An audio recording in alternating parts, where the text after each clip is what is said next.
2,14 € le litre de samplon 98, les amis. 2,14 € le putain de litre de samplon. Quand je vous disais il y a quelques mois, attention, avec toutes ces nouvelles taxes, tous ces nouveaux impôts, toutes ces nouvelles normes, et l'augmentation du carburant à effet du 1er janvier 2026, on va avoir le litre de samplon bientôt qui sera à 2,50 €. Ça va être servi dans des coupes de champagne, dans des putains de coupes de champagne. Personne n'a voulu me croire, on m'a dit, ami négociateur, t'es un fou furieux, t'es un déglingo, t'es un complotiste, tu te fais des idées, t'inquiète pas, Macron et le cornu, ils veillent au grain, on n'aura jamais le litre de samplon qui dépassera les 2 €. Beau résultat, et ben voilà, dès ce matin, samplon 98, 2,14 € le litre, samplon 95, 2,022 €, samplon 95 plus, 2,073 € et le gazole à 2,13 € le litre. Est-ce que c'est à faute des gens qui font des réserves avant que la guerre n'éclate? Est-ce que c'est le gouvernement qui est trop gourmand? Ou est-ce que c'est la faute des Iraniens et de Trump? Eh bien, vous le saurez dans cette vidéo. Avant de démarrer la vidéo, s'il vous plaît, un pouce en l'air, un commentaire pour le référencement de cette vidéo. Je vous demande de vous abonner. Abonnez-vous si le sujet vous intéresse, si vous souhaitez avoir plus de sujets sur l'économie, sur l'actualité, sur la politique, sans langue de bois et en toute franchise, parce qu'il faut qu'on se dise les choses en toute franchise. Donc abonnez-vous, c'est vraiment important. Et restez jusqu'à la fin parce que le coupable de cette histoire n'est peut-être pas celui auquel vous pensez. Je vous souhaite, les amis, une bonne vidéo. Samplon 98. C'est ça que je mets dans ma voiture. 2,14 € le litre. Mais où est-ce qu'on va comme ça? S'il te plaît? Dis-moi dans les commentaires si tu sais la réponse. Dis-moi si tu es au courant. Pourquoi est-ce qu'on en arrive là? Comment est-ce qu'on en est arrivé là? Moi, je suis gilet jaune. J'ai fait les actes en 2018 et 2019 pour que les taxes sur l'essence, sur le carburant, elles diminuent, elles soient supprimées, mais le gouvernement ne nous a pas écoutés. Ils ont dit non, mais vous inquiétez pas, on va s'en occuper. Bon, ben voilà, ils sont bien occupés, tu vois. Beau résultat. Le moindre conflit dans les pays du Sahara, eh ben, on a le litre de samplon qui flambe à 2,15 € le litre. 2,15 € le litre. Alors qu'il y a 6 mois, c'était 1,60 €. On se fout de la gueule de qui? C'est ça, moi, que je te pose comme question. Dis-moi dans les commentaires si tu connais la réponse, hein. Parce que moi, aujourd'hui, je la connais pas, cette putain de réponse. Alors, d'une part, on sait qu'il y a des tensions énormes sur les marchés financiers. On sait qu'on va vers un crash boursier. Ça plonge depuis une semaine. L'essence 2 € le litre, le gaz est en train d'augmenter. On sait que ça va exploser. Je vous dis depuis plusieurs mois, attention, on a en France une bulle spéculative sur plusieurs indices du CAC 40.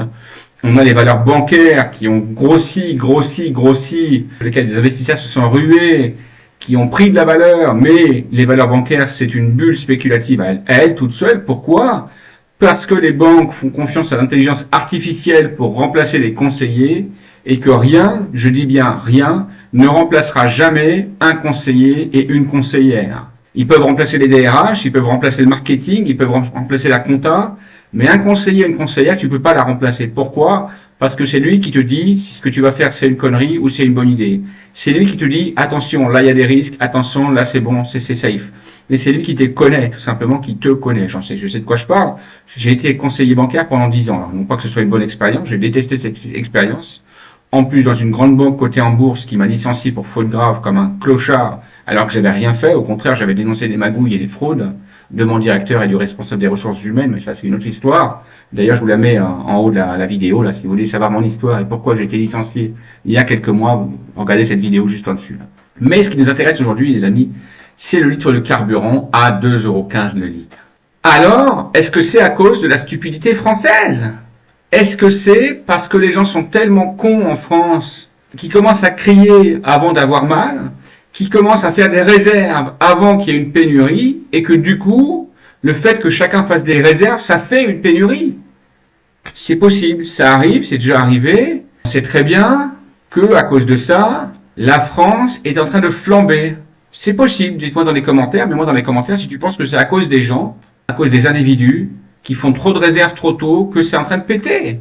On sait qu'il y a bien des gens qui font des réserves de papier cul, dès qu'il y a le moindre conflit en Chine, en Iran ou je sais pas où, là, ou au Népal, on sait qu'il y a des gens qui font des réserves de PQ pour tenir jusqu'à la fin du monde. Bon, est-ce que c'est la même chose pour le carburant? C'est possible, c'est possible. Moi, j'ai eu l'exemple, alors je peux pas vous mettre la vidéo parce que malheureusement la vidéo est privée, mais j'ai eu l'exemple d'une famille là en Île-de-France qui ont stocké 1000 litres de carburant à 3. 1000 litres, comment ils ont fait? Ils ont pris une cuve, une ancienne cuve à fioul, ils l'ont nettoyée, vidée, alors ils voulaient mettre de l'eau à la base dedans, ils ont stocké là cette semaine, là, avant-hier et hier, 1000 litres de carburant. Donc première question, est-ce que c'est légal? À mon avis, non. Et deuxième question, c'est complètement con de faire ça. Si jamais il y a une explosion, si jamais il y a une fuite de gaz, si jamais il y a une étincelle, donc ça fait une bombe nucléaire, quoi. Ça fait une bombe, tout le village il va péter, quoi. Enfin bref. Ça, c'était un aparté. Mais ce que je voulais te dire par là, mon ami, c'est que bien évidemment que les politiques sont responsables pour partie. Bien évidemment que Trump n'aurait jamais dû attaquer l'Iran avec Netanyahou.